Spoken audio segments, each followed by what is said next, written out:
nakarating. Na-pack up daw yung limang. Sabi ko, huwag na parating, okay na. Mamadali tayo, sabi din. So, ab lang siya.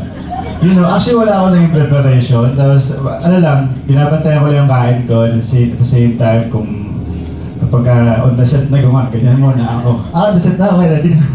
Kala mo meron, wala naman. So, wala talaga scene. Yeah.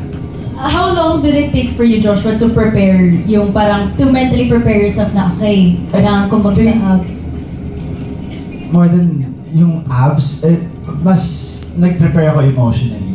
Yun yung kailangan kong paganda kasi ang bigat ng dinadala ng character ko dito. Tama yung pasan niya yung mundo eh. Pasan niya yung kapatid niya, tapos yung sa nanay niya pa, yung hostisya, and then ito pa yung issue niya dun sa gusto niya ng bata siya, diba? I think mas dun ako nag-focus. Yung kung paano ko bubuhin si Patrick. Paano yung emotional ano niya. Yung kung paano siya mag-decision, yung mga ganyan. So, yeah. Thank you so much, Joshua. We have more questions for you, Joshua. This is about, lighter. Ano yung mga naging funny memories mo on set and also yung pinaka-challenging na, challenging parts? Challenging? I think hindi lang ako to. Feel ko yung init, no? I think yun yung pinaka-challenging sa lahat. Feeling ko yun, yung challenging sa akin, yung init. Kasi hirap din eh, hirap umate pagka mainit yung panahon. Alam mo yung pawisan. Lalo na sa mga kasama ko, sila Manong, si Matmat, kasi naka-wig pa sila, tapos naka-jacket pa sila, di ba? Ano pa yung isa? Sorry? Funniest moment. Funniest moment, marami. Hindi ko na maisa-isa lahat, pero marami akong funny na moment with the casts, of course, sa behind the scene, and with Anne, lalo na kasi siya yung palayong kasama sa eksena.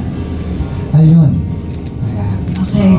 Joshua, we have here, biglaan question. Meron pumasok. Hanggang kailan ka magiging pakipot kay Mia? Malapit na rin.